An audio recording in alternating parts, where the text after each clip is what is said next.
नमस्कार. Valmik कराडांची narco taste करा. मस्साजोगचे सरपंच संतोष देशमुख यांची अत्यंत निर्गुण हत्या होऊन आता जवळजवळ 1 महिना उलटून गेलाय. या संपूर्ण प्रकरणातले जे काही मुख्य आरोपी होते ते सध्या पोलिसांच्या आणि सीआयडीच्या ताब्यात आहेत. मुख्य आरोपी जरी वेगळे असले तरी मागच्या 1 महिन्यात महाराष्ट्रात वाल्मिक कराड हे नाव खूप गाजलं. महाराष्ट्रातील अनेक नेत्यांनी याच वाल्मिक कराडांनी हा संपूर्ण संतोष देशमुखांच्या हत्येचा कट रचला. त्यामुळे वाल्मिक कराडांची नार्को टेस्ट करा अशी मागणी केली. तर महाराष्ट्रातल्या प्रत्येक सर्वसामान्य माणसानेही वाल्मिक कराडांची नार्को टेस्ट व्हावी, जेणेकरून दूध का दूध आणि पाणी का पाणी होईल अशी मागणी केली. आता खरं तर ज्या प्रकारे संतोष देशमुखांची निर्गुण हत्या झाली, त्यामुळं जर वाल्मिक कराडांची नार्को टेस्ट व्हावी अशी मागणी कुठल्या राज्यकर्त्यांनी केली असेल तर त्यात काहीही चुकीचं नाही. कारण अशा प्रकारचं कृत्य आतापर्यंत जेव्हा जेव्हा आपल्या देशात झालं तेव्हा अनेक प्रकारांमध्ये जे काही मुख्य आरोपी असतात त्यांची नार्को टेस्ट होते. आपण कायम काहीही चुकीचं घडलं किंवा अत्यंत खालच्या पातळीचा आरोप घडला तर कायम नार्को टेस्टची मागणी करतो. पण नेमकं ही नार्को टेस्ट म्हणजे काय आहे? ही नार्को टेस्ट आपण कोणाची करू शकतो? ही नार्को टेस्ट करण्यासाठी कोणाची परवानगी घ्यावी लागती? नार्को टेस्ट केल्यावर जो काही आरोपी आहे त्याच्या जीवाला धोका असतो का? नार्को टेस्ट केल्यानंतर आरोपी सत्य बाहेर टाकेलच किंवा सत्य बोलेलच याची काही शाश्वती आहे का? आणि ही नार्को टेस्ट कोण करू शकतं? हे सगळे प्रश्न तुमच्याही डोक्यात असतील, माझ्याही डोक्यात आहेत.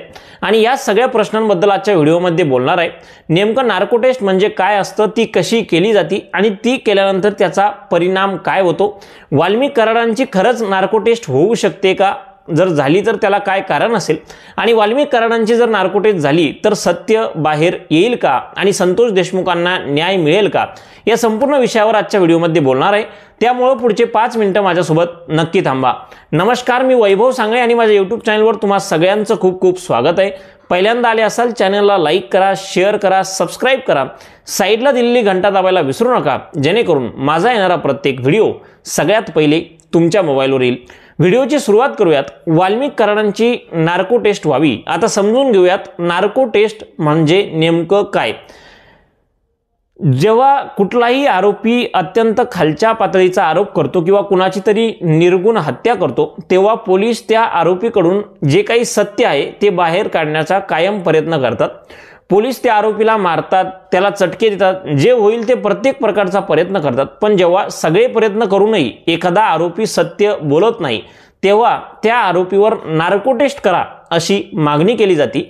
आणि संतोष देशमुखांच्या प्रकरणातही आतापर्यंत असंच परिस्थिती आपल्याला दिसते.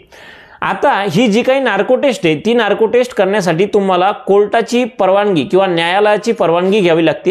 कारण न्यायालयाच्या परवानगीशिवाय कुठलाही पोलीस किंवा सीआयडी नार्को टेस्ट कधीच करू शकत नाही. 2010 साली न्यायालयानं असा एक नियम काढला होता की न्यायालयाच्या परवानगीशिवाय कोणीही नार्को टेस्ट करू शकणार नाही. त्यामुळं जर न्यायालयानं परवानगी दिली तर नार्को टेस्टमध्ये जो काही आरोपी आहे त्या मुख्य आरोपीला सोडियम पेंटोथल नावाचं एक इंजेक्शन असतं. ते इंजेक्शन त्याच्या हातामध्ये दिलं जातं. सोडियम पेंटोथल हे जे काही इंजेक्शन आहे ते खरं म्हणजे भूल येणारं इंजेक्शन, ज्याला इंग्रजीमध्ये ॲनेस्थेसिया म्हणतात, भूल येणारं इंजेक्शन असतं. ज्यामध्ये ज्या कोणत्या माणसाला ते दिलं त्या माणसाला गुंग आल्यासारखं होतं आणि तो माणूस कुठेतरी सुधीवर राहत नाही. म्हणजे विचार करण्याची जी काही क्षमता असती ती क्षमता त्या माणसाची खालावती आणि त्यानंतर त्या माणसाला प्रश्न विचारले जातात. त्यानंतर तो माणूस जो काही बोलतो ते सत्यच बोलेल असं मानलं जातं. कारण खोटं बोलण्यासाठी जी विचार करावा लागतो तो विचार तो माणूस करू शकत नाही. म्हणजे एकतर तो माणूस झोपलेलाही नसतो आणि एकतर तो पूर्णपणे जागाही नसतो. म्हणजे आपण मराठीमध्ये म्हणू शकतो की अत्यंत गुंगीच्या धुंदीत तो माणूस असतो आणि त्यावेळेस त्याला वेगवेगळे प्रश्न विचारले जातात. प्रश्नांची सुरुवात एकदम सोप्या प्रश्नांपासून केली जाते की तुझं नाव काय, तुझ्या भावाचं नाव काय, तुझ्या घरच्यांचं नाव काय, आणि आरामानं जो काही आरोप झाला त्या आरोपाबद्दल प्रश्न विचारले जातात. आणि तेव्हा तो आरोपी सत्य गोष्टीच बोलतो अशा प्रकारचा एक समज आहे आणि त्यातून काहीतरी बाहेर येतं. अशी एक नार्को टेस्टचा हा एक संपूर्ण प्रकार आहे. खरं तर ही नार्को टेस्ट करताना खूप काळजी घ्यावी लागते. कारण या नार्को टेस्टमध्ये कोणत्या पेशंटला किती औषधी द्यायची किंवा किती इंजेक्शन द्यायचं, हे त्या पेशंटचं वय किती आहे, त्याची तब्येत कशी आहे, त्याला कुठल्या प्रकारचा आजार आहे का, या सगळ्या गोष्टींचा विचार करून केला जातो. पेशंटला जर कुठल्याही प्रकारचा मोठा आजार असला तर नार्को टेस्ट केली जात नाही. शुगर बीपी सारख्या आजारांमध्येही ही टेस्ट टाळल्या जाते, कारण या टेस्टमध्ये टेस्ट करताना थोडीफार जरी चूक झाली तर माणूस कोमामध्ये किंवा मृत्यूसुद्धा त्या आरोपीचा होऊ शकतो।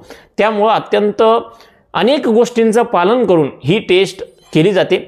खरं तर ही टेस्ट करत असताना अनेक प्रकारचे डॉक्टर जवळ असतात, भूल येणारे जे काही डॉक्टर असतात ते सोबत असतात, त्यानंतर मानसिक तज्ज्ञ जे काही डॉक्टर असतात ते सोबत असतात, ज्याला आपण सायकियाट्रिक म्हणतो इंग्रजीमध्ये। अशा वेगवेगळ्या प्रकारच्या डॉक्टरांच्या निगराणीखाली ही संपूर्ण टेस्ट केली जाते आणि आरोपीला वेगवेगळे प्रश्न विचारले जातात। आता ही टेस्ट झाल्यानंतर माणूस सत्य बोलेलच का, हाही एक मोठा प्रश्न असतो। खरं तर काही काही आरोपी खूप चालाक असतात आणि ही टेस्ट केल्यानंतरही ते कधी कधी सत्य बोलत नाहीत, पण आतापर्यंत जेवढ्या काही टेस्ट झाल्यात त्या टेस्टच्या अभ्यास केला असता 70 to 90% ही टेस्ट केल्यानंतर काही ना काही सत्य बाहेर येतच।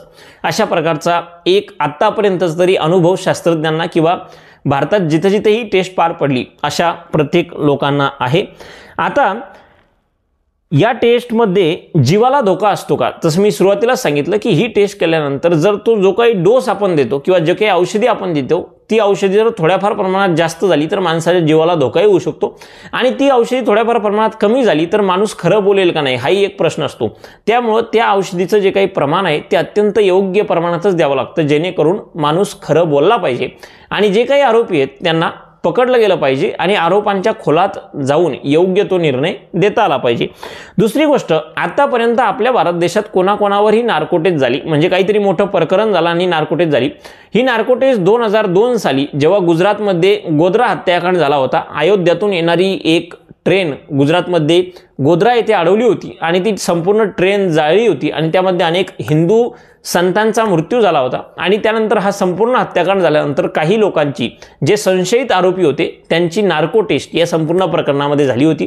त्यानंतर 26/11ला आपला मुंबईमध्ये जो ताज हॉटेलवर जो हल्ला झाला होता, त्या हल्ल्यानंतरही जो अजमल कसाब ज्याला पकडलं गेलं होतं त्याची ही नार्को टेस्ट केली होती, जेणेकरून त्यानं खरं बोलावं।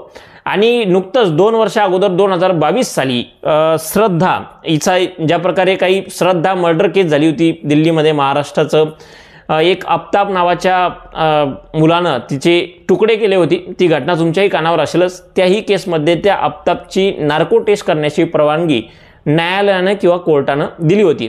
तर हे होते एक 3 महत्त्वाचे इन्सिडन्स जेव्हा नार्को टेस्ट आपल्या इकडे झाली होती। आता या संपूर्ण प्रकरणावर तुम्हाला काय वाटतं, वाल्मिक कराडांची खरंच नार्को टेस्ट व्हावी का, जर नार्को टेस्ट झाली तर सत्य बाहेर येईल का, या संपूर्ण प्रश्नावर तुमचं जे काही मत असेल ते मनमोकळेपणाने कमेंट बॉक्समध्ये नक्की सांगा। नार्को टेस्टबद्दलचा हा व्हिडिओ तुम्हाला आवडला असेल तर चॅनलला लाईक करा, सबस्क्राईब करा आणि असेच नवनवीन आणि माहितीपूर्ण व्हिडिओ पाहण्यासाठी वैभव सांगळे या यूट्यूब चॅनलला सबस्क्राईब करा। आजच्यासाठी फक्त एवढंच, परत भेटूयात एका अशाच माहितीपूर्ण आणि महत्त्वाच्या व्हिडिओसोबत। तोपर्यंत खूप खूप धन्यवाद।